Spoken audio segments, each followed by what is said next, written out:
All right, we're live. Sorry, we're a little late today. My podcast computer actually blew up while I was doing a podcast the other day. Apparently, the topic was maybe too spicy for my computer. We'll get that one out. Anyway, so time management and scheduling. So I know a lot of people are going back to school, and that's awesome. We're going back to school, and my wife has sent me all the calendar stuff, and it is a gigantic amount of things, and I am sure yours is just as loaded as ours is. However, we all need to make sure that while we're putting the schedules in and making sure we get the kids where they're supposed to go and get them all their stuff and their pins and their backpacks and all that jazz, uh, we need to make sure that we're also scheduling time in there for us. A lot of the stay-at-home moms we work with, a lot of the single moms and dads we work with, and a lot of the parents who both have jobs. You guys need to make sure that while you're putting all that scheduling work in for your kiddos, you're scheduling time for you. Make sure you're putting your workouts in. Make sure your time for your massages are in. You're, sitting and just doing your bubble bath or whatever it is you do for you that you're putting in there. If you guys let your bodies kind of go to hell, well, I've got all these things I got to do. I got to get little Johnny here and little Susie there, and we got to do this and that. I don't have time to work out. Terrible plan. You're never going to find the time to work out. You're never going to find the time to do your bubble baths or get your massages or do the things for you. You have to manage that. You have to put that in. You have to show your family you're important enough to schedule time for. And I realize that that's the hard part. A lot of people want to make sure they take care of everybody else, but they don't want to make sure they take care of them. Here's the problem with this. I know we talk about this a lot in my mom lecture and the whole deal, but here's the thing. You got to take care of you. If you don't take care of you, you can't take care of anybody else. The whole idea of you can't pour from an empty cup is 100% real. And things happen over time. So all of you moms and dads out there who are, getting their kids ready for school, recognize that if you don't take care of you right now, you're going to leave your children with a giant mess as you get older. Your hips are going to be messed up. Your coordination balance is going to be bad. Your health is going to be really poor. Like all these things are going to go away. I get it. You're 40, you're 35 to 50 right now. You're in that age range and you're like, I'm good enough. Well, yeah, you're also deteriorating like crazy. Like think back how you were when you were 20, 25, and 30 if you're 40 and 50. And be like, are you better now than you were then? Because if you're not, you're on a path that's decreasing. You're going to end up, getting worse and worse as time goes on. So you got to make sure that you do something to right that wrong. Plus, and I know everybody hates hearing this, you're the example for your kids. So whatever you show them is important now, they will carry forward even in the back of their head is important later. So if you go there, hey, I'm going to get you here. I'm going to go work out here. I'm going to do this thing here. I'm going to make sure my diet's where it's supposed to be. We're not going to eat this anymore because this is bad for us, XYZ. You're the example you set for your kids. You're the standard bearer. And so if they watch you and they go, oh, I don't need to work out, that's not really an important thing. Oh, I don't need to eat right, that's not really an important thing. I don't need to supplement. I don't need to take time for me. I don't need to do that type of stuff. That's not important. That's what you're teaching them. So if you go and you say, all right, look, I can't take you to this thing right now because I have to go do a massage because mom needs, something for her. I have to go work out because staying healthy so I can take care of you guys is paramount to me. Okay. You can just tell them why. Like, I'm working out so I'm healthy so I can take care of you. Tell them the truth, because a lot of times that's what it is. The reason a lot of you guys tell me that you can't work out is because you have all these things you have to do for your kids. Do this one for your kids. Work out for your kids. This goes back to the whole thing of people are like, I die for my kids. And you're like, okay, great. That's easy. Will you live for them? Like, will you show them the stuff you're supposed to do? Will you go ahead and work out? Will you eat right? Will you, take care of the emotional function of your family and yourselves? That's going to be the big piece. So while you're scheduling all this stuff for your kids and making sure they get where they're supposed to go and they have all their supplies and blah, blah, blah, how's your schedule look for you? When are you working out? When are you getting up? When are you going to bed? When are you doing the things you're supposed to do? Like, schedule your life in there too. Because again, if we want to make this about the kids, great, then you're the example. Like, people talk about all the time about raising their kids. The person who raises your kids is the person who has their moral and their psychological function crafted. Those are the people who raise your children. I don't care who feeds them. I don't care who cleans their rooms. I don't care who drives them from point A to point B. That's what it is. And if you're one of the biggest things you can do is be the example for your kids. Make sure you're doing the hard things. You're working out. You're doing the things that need to be done.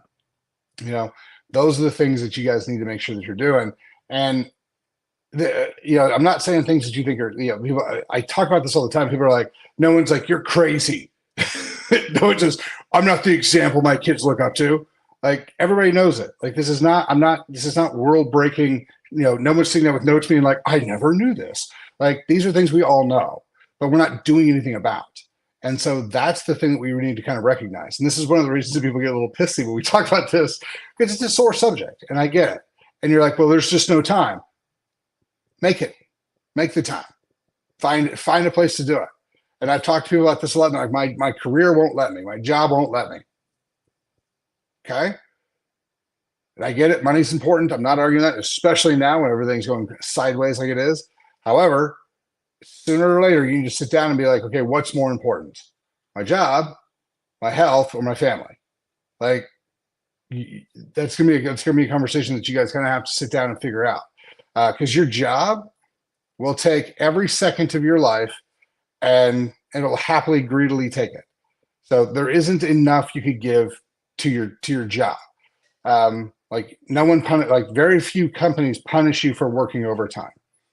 Most of them are like, we're going to pay you this much to do this much work. However, you're going to have to do this much. And that's just how things are. And you've got to find time to be like, I'm going to the pool. I'm going to go to the gym.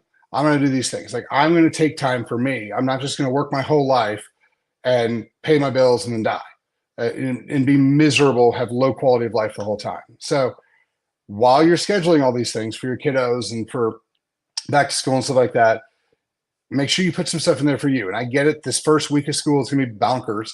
And so you're like, look, I don't have any time. So I've got, the 4th grade back to school party, the 6th grade back to school party. We've got, those are mine. We've got, the mandatory athletics meetings. We've got all these things that have to happen this week. And it's just crazy. And great, fine. What's next week? What's the week after that? What's 6 weeks from now like? Make sure if you just start putting it on your calendar, sooner or later you're going to get there. So manage that time. Make sure you're putting things in there that you need for you, and you don't have to go work out. Working out is my favorite for lots of reasons, because it's going to build your body. It's going to make you healthier. It's going to be balance and coordination function for later. Ligament, tendon, bone strength, so you don't break stuff. So long-term health, because everything I do is long-term function.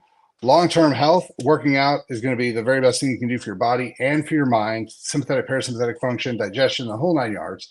However, if you're like, I'm not there yet, but I I will take time to read my favorite book for 30 minutes every day. Great. Or I'm going to take time to, get a massage, or I'm going to go out, I'm going to go grounding. I'm going to jump in whatever you're going to do, right? Classes are fantastic for this. It's one of the things I love about Vibe 5, the gym in Frisco that we helped put together. It's 55 minutes. It's like, here are the class times. And so it's pretty easy. And you don't have to use Vibe 5. You can use any class you want to, any yoga, any HIIT training, whatever your flavor is, even CrossFit. If you're going to do CrossFit, make sure you find a good chiropractor first. But any of those things, it's like from time A to time B. And those are oftentimes easier for people because they go, okay, I can figure out how to schedule, 3 days a week or 5 days a week at these times into my calendar, drive time, the whole deal. Like, we can figure that one out. Great. Sometimes whenever you want to is a little bit too much freedom, but find a time. Like, the time I found was, since I don't eat lunch, I work out from about 12:45 to about 2:30 every day. And so that works for me. I can still get all my stuff in there in the day, and it's fantastic. I cannot tell you how much I love. It's not the lifting. It's the hour I get alone by myself to just get in my head and work on stuff and, go through stuff and just have some alone time. Like, it is, I call my gym my fortress of solitude for those of you who are Superman fans. That's my thing. Like, nobody comes in, I turn my ringer off, nobody gets a hold of me. Like, it's an hour and a half or two of just me working out, thinking about stuff, decompressing. And I will tell you, as much as I love the first half of my day, like, I've got a really cool day today, but as much as I love my day, the second half's always better. So if you guys haven't found that time, if you guys haven't made that time, find that time put yourselves in your schedule. Make sure you put your health in your schedule because it's not really for you, it's for your kids. So make sure that you guys find the time to do that. If you need to find somebody to help drive the kids around, cook their meals, clean up, like whatever those things, like that's fine. Make sure you guys do that because there's only so much time. You are in charge of it. Figure out how to get your stuff done too. Otherwise, what you're really doing is you're waiting and giving your family a giant problem in the future. So figure out how to fit the stuff in for you, get your stuff done, and make yourself better. All right. Thanks for your time. Talk to you soon.